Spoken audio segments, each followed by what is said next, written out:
அப்பப்பப்பப்பா, ஏன் தான் வீட்டுக்கு பிள்ளையா பிறந்தேனோ. ஏன் வித்யா அக்கா இப்படி புலம்புறீங்க? அதை ஏன் கேட்குற சுஷ்மிதா? வீட்டுக்கு அக்காவை பிறந்ததுனால தங்கச்சிக்கு விட்டு கொடுத்து போ, அமைதியாயிரு, கோபப்படாத அப்படின்னு என்னையவே காம்ப்ரமைஸ் பண்ண சொல்கிறாங்க. உங்கள் வீட்டில் இந்த கதையா? எங்கள் வீட்டில் அப்படியே உள்டா. எப்போ பார்த்தாலும் அக்கா சொல்கிறத கேளு, அக்கா மாதிரி படி, அக்கா மாதிரி மார்க்கெடு, ஒரே அக்கா புராணம் தான். நம்ம வீட்டில் தான் எப்படின்னு பார்த்தா நம்ம ஃப்ரெண்ட்ஸ் வீட்லேயும் இதே நிலமை தான் போல். அதை பற்றி எப்படி விவாதம் பண்ணுறாங்கன்னு வரப்போகிற நிகழ்ச்சியில் பார்ப்போமா? வாங்க பார்க்கலாம். வந்திருக்கும் பெற்றோரையும் பெரியோரையும் எஸ்பிசி பள்ளி சார்பாக வருக வருக என வரவேற்று இந்த இனியமாலை பொழுதின் பைந்தமிழ் வணக்கத்தை தெரிவித்துக் கொள்கிறேன். பொதுவாக 2 குழந்தைகள் இருக்கும் வீட்டில் சில தருணம் சண்டையாகவும் சில தருணம் விளையாட்டாகவும் இருக்கும். சில தருணத்தில் அன்பு மழை பொழியும். அதை பற்றி நம் பள்ளி மாணவர்கள் பங்கேற்கும் விவாத மேடையில் காண்போம். அதற்கு உங்கள் அன்பையும் ஆதரவையும் கேட்டுக்கொண்டு என் முதல் கேள்வியை முன்வைக்கிறேன். முதல் கேள்வி, வீட்டில் பாசமும் பொருளும் கிடைப்பது மூத்த பிள்ளைக்கா இளைய பிள்ளைக்கா? இளைய பிள்ளைகளுக்கு வாய்ப்பு. எங்கள் வீட்டிலே நான் தான் சின்ன பிள்ளைனால அம்மா அப்பா தாத்தா பாட்டி எல்லாருமே என்னை தான் கொஞ்சுவாங்க. அதனால் எங்களுக்கு தான் அதிகமாக பாசம் கிடைக்குது. எங்கள் வீட்டில் எங்கள் அக்காவோட சாப்பாடு பொருள் எதுனாலும் எனக்கு தான் அதிகமாக கிடைக்கும். அதிலே தெரியுது எங்களுக்கு தான் பாசமும் பொருள் அதிகமாக கிடைக்குது. எங்கள் வீட்டில் நான் தான் சின்ன பிள்ளைனால எனக்கு தான் நிறைய பாசம் கிடைக்கும். அதுவும் இல்லாமல் எங்கள் அப்பா மாதிரி இருக்கனால யாரும் என்னை திட்ட விட மாட்டார். இதிலே தெரியுது எங்களுக்கு தான் நிறையா பாசமும் பொருளும் கிடைக்குதுன்னு. எங்கள் வீட்டில் எங்கள் 2 பேர்த்துக்குமே பொருள் வாங்கி கொடுப்பாங்க. இது எங்கள் அண்ணனோட பொருள் பிடிச்சிச்சின்னா அதை நான் எடுத்துப்பேன். எங்கள் அண்ணன் ஒன்றும் சொல்ல மாட்டான். இதிலே தெரியுது எங்களுக்கு தான் பாசமும் பொருளும் அதிகமாக கிடைக்குதுன்னு. நல்ல அண்ணன்டா உனக்கு. மூத்த பிள்ளைகளுக்கு வாய்ப்பு. எங்கன்னா எனக்கு பாசம் கிடைக்கிது. முன்னாடி நான் ஹீரோ மாதிரி இருந்தேன். என் தம்பி வந்தான் என்னை 0 ஆக்கிட்டான்னா. அதனால பாசமும் கிடைக்க மாட்டேங்குது, பொருளும் கிடைக்க மாட்டேங்குது. இவங்க வீட்டில் யாரு தம்பி? எங்கள் வீட்டில் பாப்பா எல்லா பாசத்தையும் அங்கேயே கொட்டிடுறாங்க. இந்த பாசமும் கிடைக்க மாட்டேங்குது, பொருளும் கிடைக்க மாட்டேங்குது. நீங்கள் ஃபீல் பண்ணாதீங்க, பாசத்தையும் பொருளையும் கொட்ட சொல்கிறேன். எங்கள் வீட்டில் எனக்கும் என் தம்பிக்கும் பொருள் ஈக்குவலாக தான் கிடைக்கும். ஆனால் பாசம் வந்துட்டு அவன் சின்ன பையன் அப்படிங்கிறதுனால அவனுக்கு ஜாஸ்தியாக கொடுப்பாங்க. எங்களை பார்த்தா மட்டும் என்ன பெரிய மனுஷங்க மாதிரியா தெரியுது? முன்னாடியே உங்களுக்கு பாசமும் பொருளும் கிடச்சிரும். இப்போ ஷேர் பண்ணுறக்கே ஏன் இப்படி பொங்குறீங்க? நாங்களாச்சும் ஷேர் பண்ணுவோம், உங்களுக்கு எல்லாத்தையும் அங்கேயே கொட்டிடுறாங்களே. சரி, சண்டை போடாதீங்க, விடுங்க. அந்த காலத்தில் ஒரு வீட்டில் 5-6 குழந்தைங்க இருந்தாங்க. அதனால அவங்களோட பேசிக் நீட்ஸை நிறைவேற்ற முடியல. ஆனால் இப்போ அப்படியா? 1-2 குழந்தைங்க இருக்கனால பேசிக் நீட்ஸையும் தாண்டி பாசத்தையும் பொருளும் வாரி வழங்குறாங்க. இளைய பிள்ளைங்களுக்கு அதிகமாக இருந்தால் மூத்த பிள்ளைங்க கவலைப்பட தேவையில்லை. அடுத்த கேள்வி, வீட்டில் சுதந்திரமாகவும் சுகமாகவும் இருப்பது மூத்த பிள்ளையா இளைய பிள்ளையா? மூத்த பிள்ளைகளுக்கு வாய்ப்பு. நான் எங்கெங்க ஜாலியாக இருக்கேன். அப்பா அம்மா எங்கேயாவது வெளியில் போயிட்டா தங்கச்சியை பார்த்துக்கோன்னு வீட்டில் விட்டு போயிடறாங்க. இதுவே அதை கீழே எங்கேயாவது விழுந்தா வெளில இருந்து என்ன தான் திட்டுறாங்க. நான் எங்கே ஜாலியாக ஃப்ரீடமாக இருக்கிறது? நான் என் வேலையெல்லாம் முடிச்சுட்டு டிவி பார்த்துருப்பேன். அப்போ என் அம்மா என் தம்பிக்கு சொல்லித்தர சொல்லிட்டு போய் அவங்க வேலையை பார்ப்பாங்க. இதில் நான் எங்கே ஃப்ரீடமாக இருக்கிறேன்? வீட்டுக்குள்ளே பிரச்சனையாக இருக்குன்னு வெளில போய் விளையாட வேண்டா. வெளியும் வந்து பாப்பாவை கூட்டுப்போன்னு டார்ச்சர் பண்ணுறாங்க. இல்லைங்க, நாங்கள் ஜாலியாக ஃப்ரீடமாகவும் இருக்க முடியுது. கொசு தொல்லை தாங்க முடியல போல இருக்கு.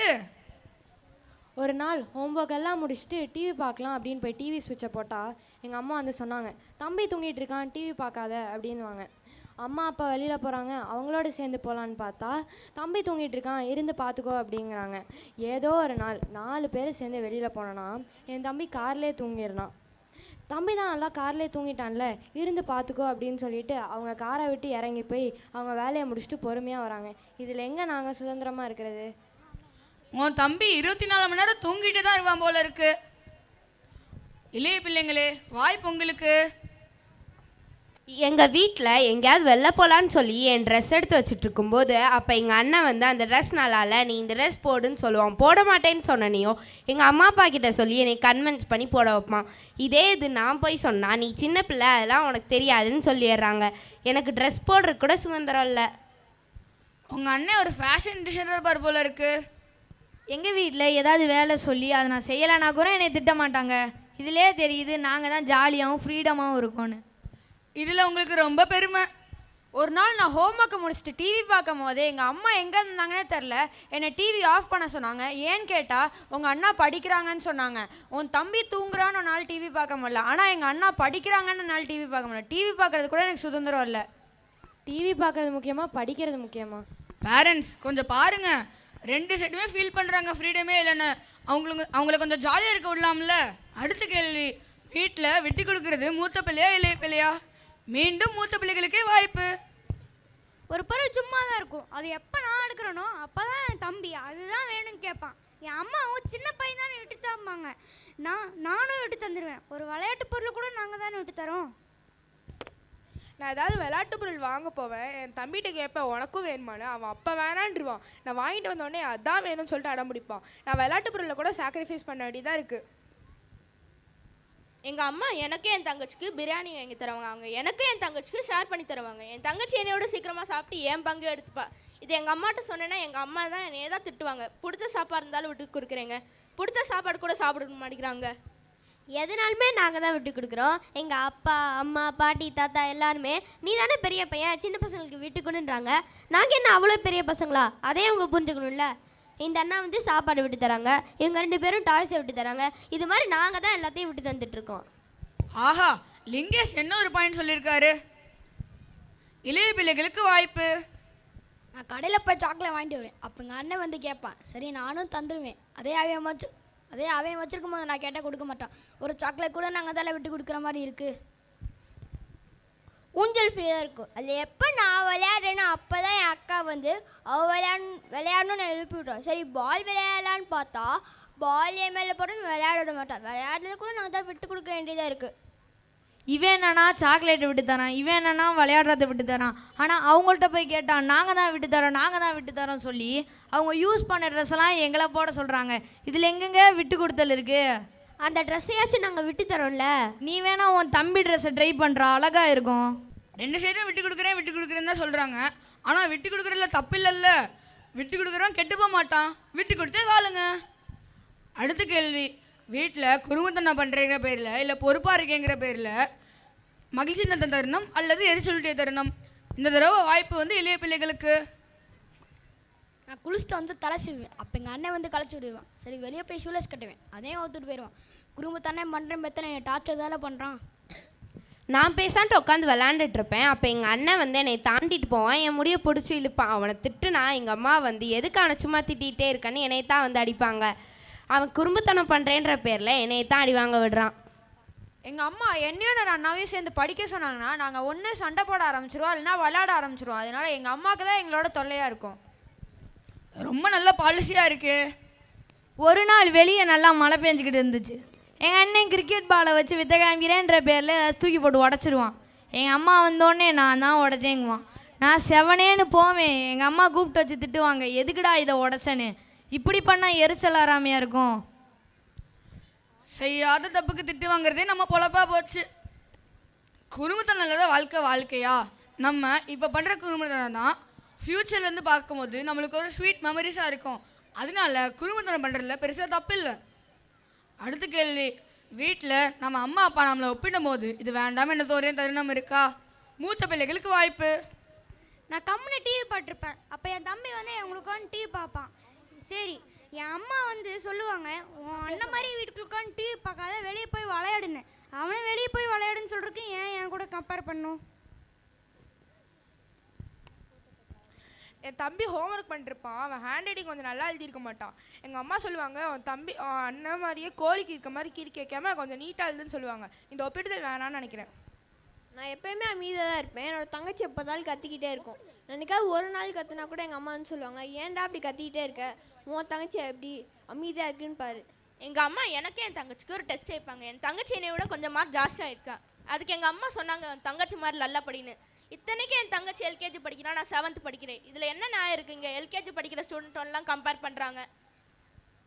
நான் எங்கள் அம்மாவுக்கு எல்லா வேலையும் செஞ்சுருவேன். எப்படின்னா பால் வாடி தூக்குறது, கட்டை போய் கீழே மேலே ஏற்றி இருக்குது, அது எல்லாமே. அதில் ஒரு சின்ன மிஸ்டேக் வந்தால் கூட உன் தம்பி மாதிரி கூறாரான்னு என்ன திட்டுவாங்க. ஆனால் என் தம்பி எங்கள் அம்மாவுக்கு இது மாதிரி ஒரு வேலை கூட பண்ணி தந்ததில்லை. இந்த நேரத்தில் இந்த ஒப்பிடுதல் வேணாமோன்னு தோணுது. சரி, இளைய பிள்ளைங்க என்ன சொல்கிறாங்கன்னு கேட்போமே. ஹோம்ஒர்க் எழுதிட்டு இருப்பேன். அப்போ எங்கள் அப்பா வந்து டம்ளர் கீழே வந்து எழுதுறான்னு சொல்லுவார். ஹோம்ஒர்க் எழுதிட்டுருக்கேன்ப்பான்னு சொல்லி வைக்க மாட்டேன். என் அக்காவை சொல்லுவார், போய் வச்சுட்டு வந்துடுவேன். அப்போ எங்கள் அப்பா சொல்லுவார், உக்கா பாரு எல்லா வேலையும் செய்கிறா, நீ ஒரு வேலை சரியான்னு சொல்லுவார். ஏங்க ஹோம்ஒர்க் பண்ணுறேன்னு சொல்கிற ஒரு குத்தமா? நானும் என் அக்காவும் நல்லா தான் படிப்போம். ஒரு தடவை என் அக்காவோட நான் கம்மியாக மார்க் எடுத்துட்டேன். அதுக்கு எங்கள் அம்மா சொன்னாங்க, உன் அக்கா மாதிரி நல்லா படின்னு சொன்னாங்க. அந்த கம்பேரிசன் வேணான்னு நான் நினைக்கிறேன். உங்கள் அண்ணாவை பாரு எவ்வளோ பொறுப்பாக இருக்காங்க, நீயும் அப்படி இருக்க மாட்டேன்னு எனக்கு கம்பேர் பண்ணுவாங்க. ஆனால் எங்கள் அண்ணா எவ்வளோ பொறுப்பாக இருப்பாங்கன்றது எனக்கு தான் தெரியும்.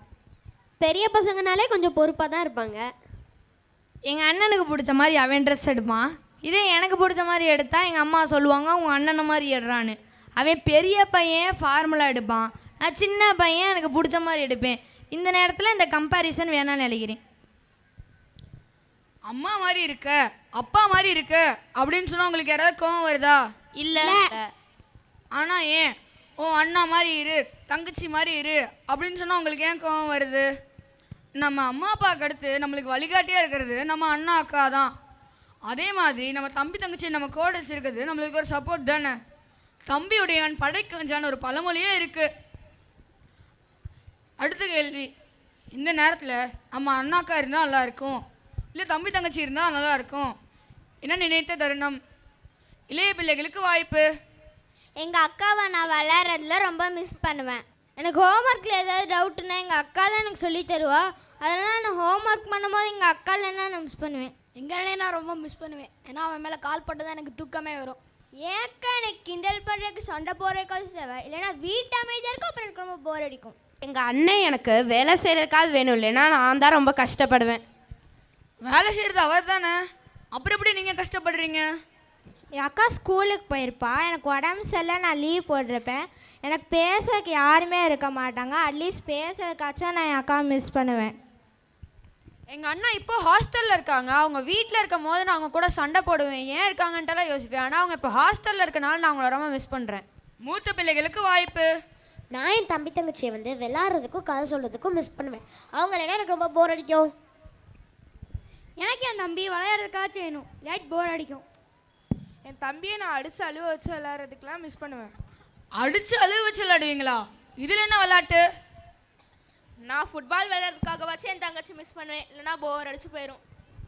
உங்கள் தங்கச்சி எல்கேஜி தானே சொன்னீங்க? ஆமாம். அவங்களோட ஃபுட்பால் விளையாடுவீங்களா, இதில் உங்களை ஃபுட்பாலாக மாற்றி விளையாடுவீங்களா? நானும் என் தம்பியும் ஜாலியாக இருப்போம். ஒருவேளை அவன் இல்லைன்னா அவன் இருக்கான்னு நினச்சி நானே தனியாக பேச ஆரம்பிச்சிடுவேன். அப்புறம் தான் எனக்கு ஃபீல் ஆகும், ஓ இவன் ஊருக்கு போயிருக்கானோ வெளில போயிருக்கானோன்ட்டு. அதனால் பேசுறதுக்கு நான் என் தம்பியை ரொம்ப மிஸ் பண்ணுவேன். பரவாயில்ல, ஒரு பாசிட்டிவ் கமெண்ட்டாச்சும் வந்திருக்குல்ல. என் தம்பியை நான் பெருசாக எந்த இடத்துலையுமே மிஸ் பண்ண மாட்டேன். ஆனால் எனக்கு அவன் வேலை வாங்குறதுக்கு மட்டும் வேணும். இப்போதைக்கு அவன் எனக்கு கிடைச்ச குட்டி அடிமை. இளைய பிள்ளைங்க ரொம்ப டச்சிங்காக பேசுனாங்க, ஆனால் மூத்த பிள்ளைங்க ரொம்ப வயலண்டாக இருக்காங்க. தம்பி தங்கச்சி அடிச்சு அழுவ வச்சு விளையாடுறாங்க. நம்ம என்ன தான் நம்ம சிப்ளிங்ஸோட சண்டை போட்டாலும் ஏதாவது ஒரு விழா அன்னைக்கு தனியாக இருந்தால் நல்லா இருக்குமா?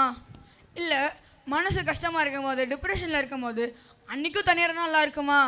அதனால அவங்களோட சண்டை போடாமல் எப்போவுமே ஒன்றா இருக்கணும். அடுத்த கேள்வி, நம்ம அம்மா அப்பா கோவமாக இருக்கும் போது அவங்கள கூல் பண்ண தருணம். நீங்கள் கூல் பண்ணுவீங்களா, இல்லை உங்கள் சிப்ளிங்ஸ் கூல் பண்ணுவாங்களா? மூத்த பிள்ளைகளுக்கு வாய்ப்பு.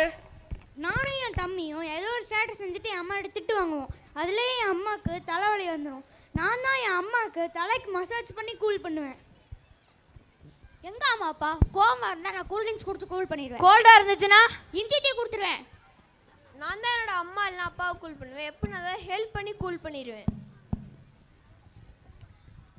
நான் தான் எங்கள் அம்மாவை கூல் பண்ணுவேன். எப்படின்னா வீட்டை விட்டு கொஞ்ச நேரம் போய் விளையாடுவேன், எங்கள் அம்மாவே கூல் ஆயிடுவாங்க. கோவமாக இருந்தால் வீட்டை விட்டு ஓடிடுறது. நான் தான் எங்கள் அம்மாவை கூல் பண்ணுவேன். எப்படின்னா ப்ளீஸ்மான்னு கெஞ்சுவேன், இல்லை டேரெக்டாக உங்கள் காலில் விழுந்துருவேன். பயங்கரடா நீ. எங்கள் அம்மா கோவமாக இருந்தாங்கன்னா எங்கள் அம்மா கண்ணில் படாமல் இருக்கிறது எனக்கு, அவங்களுக்கு, அப்புறம் என் வீட்டில் இருக்க பொருளுக்கும் ரொம்ப நல்லது. எல்லாத்துக்கும் அதே நல்லது. மூத்த இளைய பிள்ளைங்க என்ன சொல்கிறாங்கன்னு கேட்போமே. எங்கள் அம்மா அப்பா என் மேலே கோவமாக இருந்தால் அவங்கள நான் கொஞ்சுவேன். அப்படியே அவங்க என் மேலே இருக்க கோவத்தெல்லாம் விட்டுட்டு என்னையும் சேர்த்து கொஞ்சம் ஆரம்பிச்சிருவாங்க. எங்கள் அம்மா அப்பா என் மேலே கோவமாக இருந்தாங்கன்னா அவங்க சின்ன வயசு கதையெல்லாம் கேட்டு கூல் பண்ணிடுவேன். எங்கள் அம்மா அப்பா என் மேலே கோவமாக இருந்தாங்கன்னா அவங்ககிட்ட போய் நான் பசிக்குன்னு கேட்பேன். அப்போ என் மேலே இருக்க கோவத்தெல்லாம் விட்டுட்டு சமைக்க ஆரம்பிப்பாங்க. என்ன ஒரு ஐடியா? எங்கள் அம்மா அப்பா என் மேலே கோவமாக இருந்தாங்கன்னா நான் பக்கத்தில் இருக்க ரூமில் போய் கொஞ்ச நேரம் அமைதியாக உட்காருவேன். அப்பயே அவங்க கூல்டன் ஆயிடுவாங்க. எங்கள் அம்மா அப்பா என் மேலே கோவமாக இருந்தாங்கன்னா அவங்கள கட்டி பிடிச்சி ஒரு சாரி சொல்லிடுவேன், அவங்களே சிரிச்சிருவாங்க. ஆஹா, சூப்பரான ஐடியாவாக இருக்கு.